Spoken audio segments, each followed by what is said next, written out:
mejanya ada sampah atau tidak, dan perhatikan kursinya sudah rapi atau belum. Sudah Bu. Baik, jika sudah rapi dan sampahnya sudah tidak ada, kita akan memulai pembelajaran kita pada hari ini.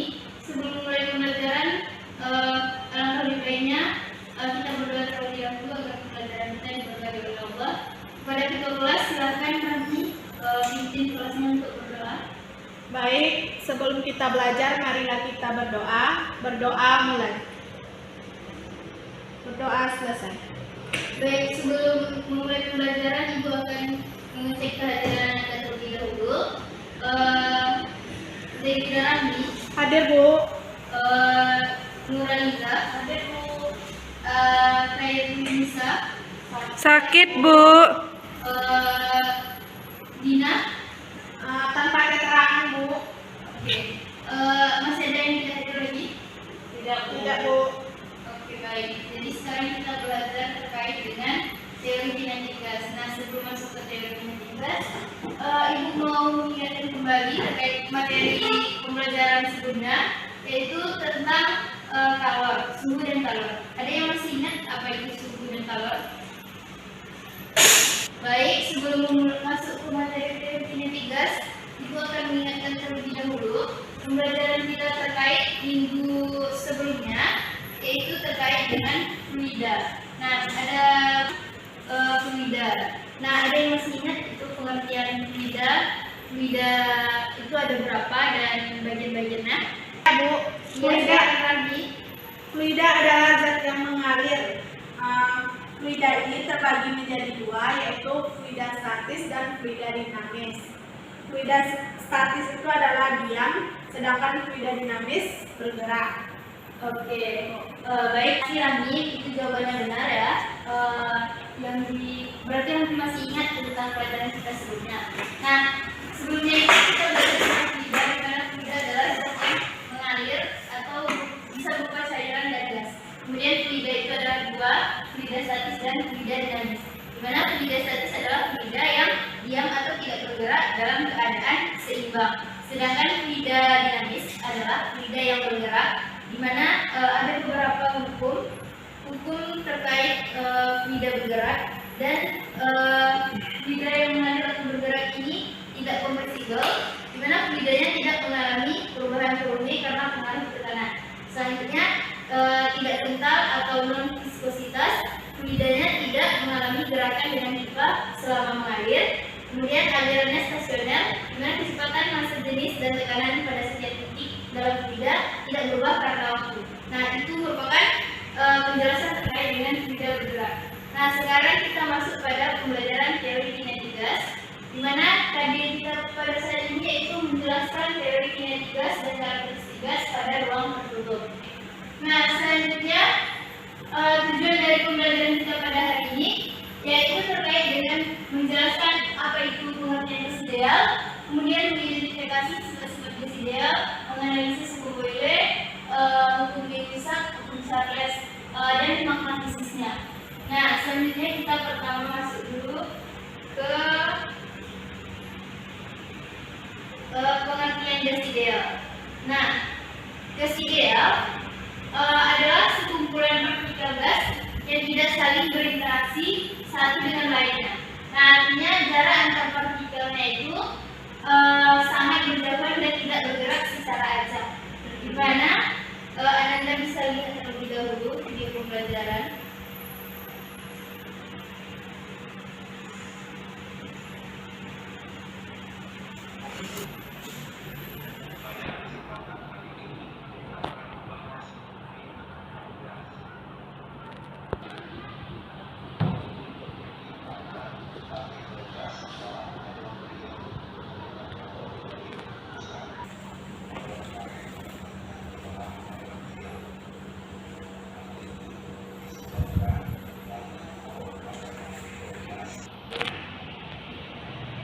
Jadi pembelajaran kita kali ini itu ada hubungannya juga dengan materi fluida dan juga ada hubungannya dengan materi kalor. Nah, sebelumnya ada yang ingat itu apa kalor? Apa yang dimaksud dengan kalor?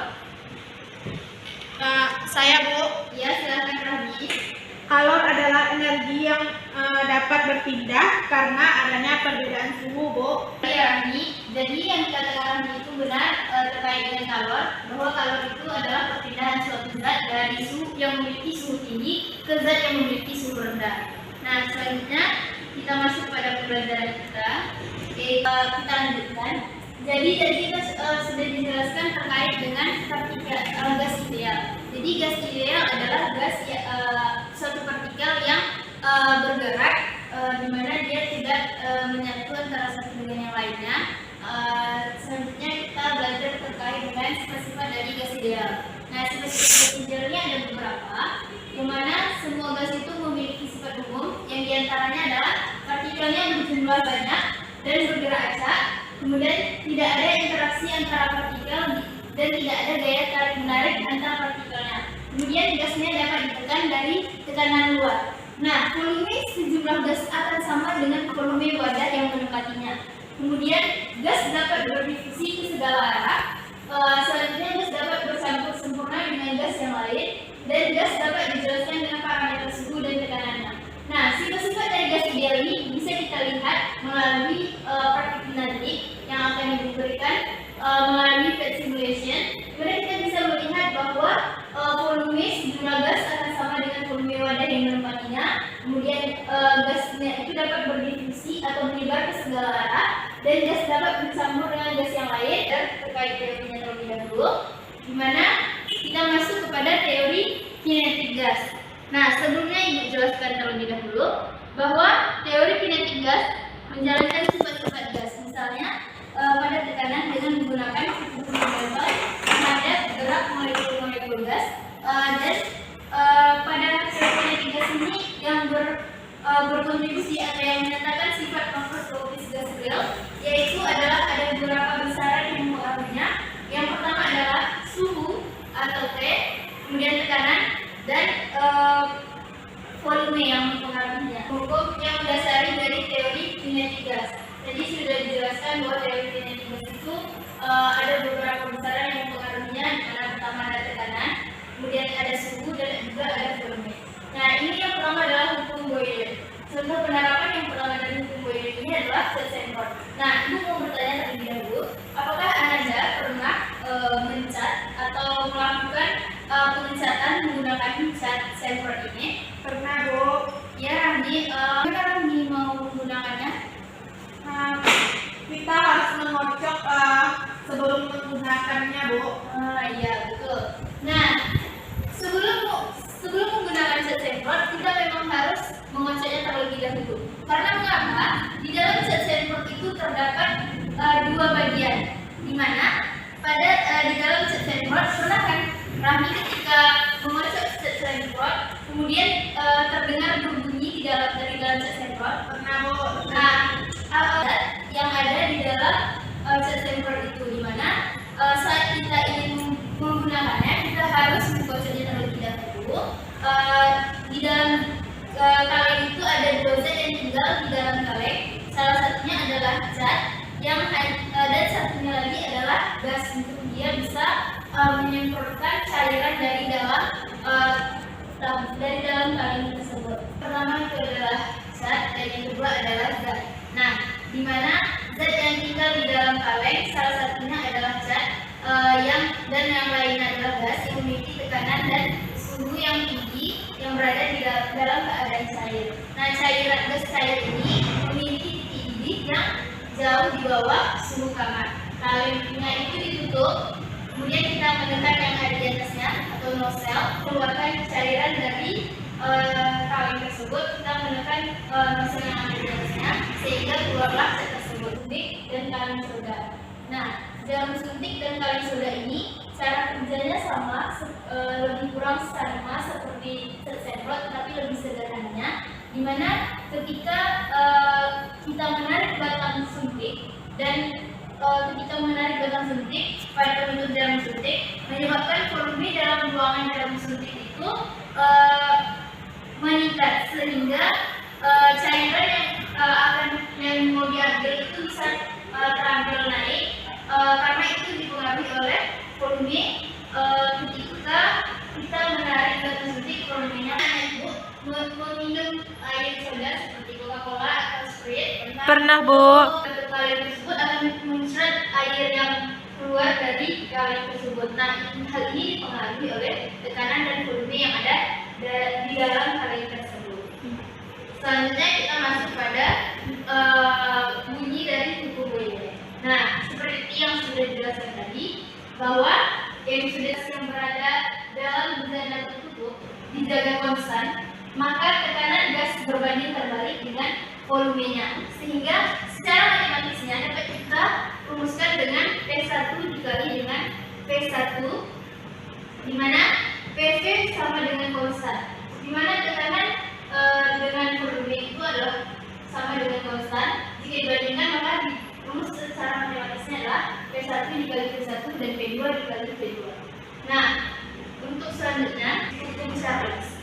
Nah, ini adalah contoh penerapan dari hukum Charles pada kehidupan sehari-hari, yaitu adalah contohnya balon udara dan botol semprot deodoran. Dan ada juga contohnya satu lagi adalah ketika anak-anak ibu bermain pingpong dan bolanya itu penyok, kemudian anak-anak ibu mencoba untuk mengembalikan ke bentuk semula, dan anak-anak ibu memasukkan ke dalam air yang bersuhu cukup hangat atau panas, sehingga bola itu kembali seperti semula. Nah, itu merupakan contoh dari hukum Charles. Kemudian balon udara juga dan botol semprot deodoran. Charles menjelaskan bahwa suhu dan volume berbanding lurus satu sama lain. Saat gas dipanaskan, ia akan mengembang, dan ini dipengaruhi oleh suhunya. Kemudian, saat terjadi ekspansi gas, kepadatannya menjadi berkurang dan balon terangkat ke udara. Nah, itulah mengapa balon itu bisa terbang ke deodoran. Jika kita pernah membaca petunjuk tentang botol deodoran, itu balon udara dan botol semprot. Kemudian kita masuk pada hukum Gay-Lussac, di mana hukum Gay-Lussac ini tekanan V, jika tekanan gas yang berada dalam benda tertutup atau tidak bocor dijaga tetap, maka volume gas sebanding dengan suhu mutlaknya. Nah, yang tadi dijelaskan adalah contoh penerapannya seperti balon udara dan botol deodoran. Nah, ini rumus matematis Charles. Persamaan matematisnya dapat ditulis seperti berikut, di mana jika tekanan gas yang berada dalam benda tertutup dijaga konstan, maka volume gasnya sebanding dengan suhu mutlaknya. Dapat dirumuskan P per T sama dengan konstan dibandingkan P1 per T1 sama dengan P2 per T2. Nah, P itu volume, T adalah suhu. Oke, selanjutnya kita belajar terkait dengan hukum Gay-Lussac. Nah, ini contoh penerapan dari hukum Gay-Lussac, di mana untuk matematisnya dapat kita tulis P1 per T1 sama dengan P2 per T2. Hukum Gay-Lussac ini di mana rumus matematisnya itu bunyinya adalah jika volume gas yang berada dalam benda tertutup dijaga konstan, maka tekanan gasnya sebanding dengan suhu mutlaknya. Rumus matematisnya dapat kita tulis dengan P per T sama dengan konstan jika dibandingkan T1 per T1 sama dengan T2 per T2. Kemudian hukum Gay-Lussac adalah gabungan dari hukum Boyle sama Gay-Lussac. di mana rumusnya itu bunyinya jika suhu tetap dihasilkan PV sama dengan tetap, dan jika tekanan tetap dihasilkan F per T tetap. Nah, untuk rumusnya itu adalah P dikali V per T sama dengan konstan jika dibandingkan P1 per T1 sama dengan P2 per T2. Selanjutnya, untuk persamaan umum gas ideal, kita gunakan PV per T sama dengan konstan atau PV sama dengan K, sehingga didapatkan bahwa untuk rumus persamaan umum gas ideal itu adalah PV sama dengan nRT. Nah, ini adalah percobaan teori kinetik gas, di mana Ananda ibu sudah ibu kirim link di grup.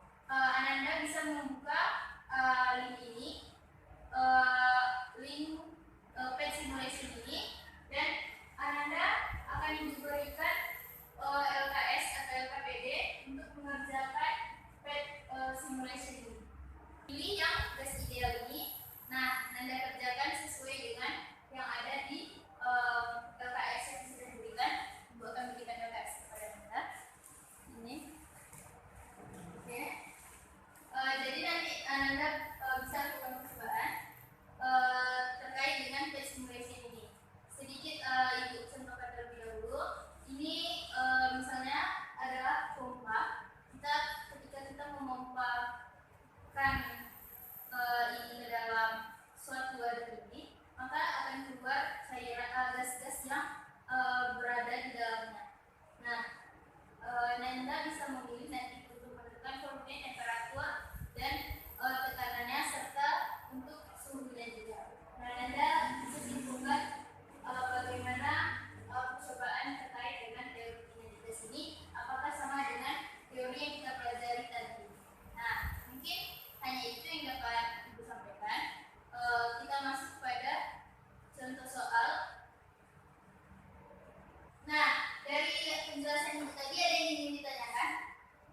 Tidak, Bu.